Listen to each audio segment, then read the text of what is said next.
நம் ஆண்டவர் இயேசு கிறிஸ்துவின் நாமத்தினால் மகிழ்ச்சியும் சமாதானமும் நம் அனைவரோடும் இருப்பதாக. யூதா 1:17-25 முடிய.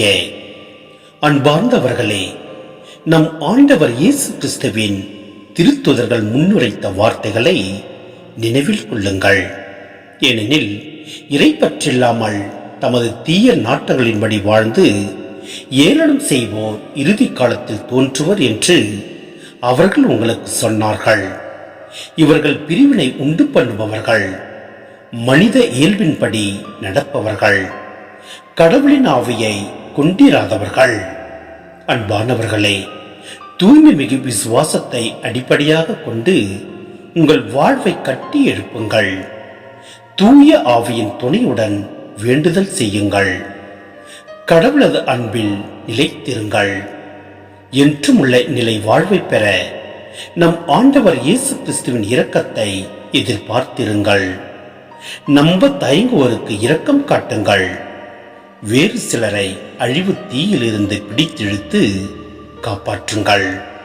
மற்றும் சிலருக்கு இரக்கம் காட்டும்போது எச்சரிக்கையாயிருங்கள்.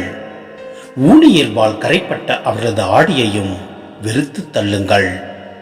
வழுவாதபடி உங்களை காக்கவும் தமது மாட்சி திருமுன் மகிழ்ச்சியோடு உங்களை மாசற்றவர்களாய் நிறுத்தவும் அல்ல, நம் மீட்பராகிய ஒரே கடவுளுக்கு நம் ஆண்டவர் இயேசு கிறிஸ்துவின் வழியாய் மாட்சியும் மாண்பும் ஆற்றலும் ஆட்சியும் ஊழிக்காலம் தொட்டு இன்றும் என்றென்றும் உரியன.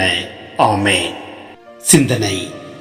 யூதா இங்கு 3 விதமான மக்களை சுட்டி காட்டுகிறார். முதலாவது, கிறிஸ்துவ படிப்பினையை ஏற்றுக்கொள்ள இன்னும் தயக்கம் காட்டுவோர்.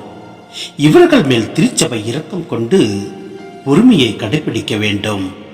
இரண்டாவது, பிறரின் தவறான தூண்டுதலில் சிக்கி தவிக்கும் கிறிஸ்துவர்கள். இவர்களுக்கு அறிவுறுத்தி மீண்டும் நல்லதொரு கிறிஸ்துவ வாழ்விற்கு இவர்களை கொண்டு வர வேண்டும். மூன்றாவது, வேறு சில கிறிஸ்தவர்கள் முற்றிலுமாக இறைப்பற்றில்லாமல் மனித இயல்பின்படி நடப்பவர்கள். இவர்களது வாழ்வோடு எந்த தொடர்பும் கொள்ளக்கூடாது என்று எச்சரிக்கப்படுகிறது. எனவே நாம் எப்படிப்பட்ட கிறிஸ்தவர்களாக வாழ்கிறோம் என்பதை நாம் சிந்திப்போம். நாம் ஒவ்வொருவரும் விசுவாசத்தை அடிப்படையாக கொண்டு நம் வாழ்வை கட்டி எழுப்புவோம். தூய ஆவியின் துணையுடன் வேண்டுதல் செய்வோம்.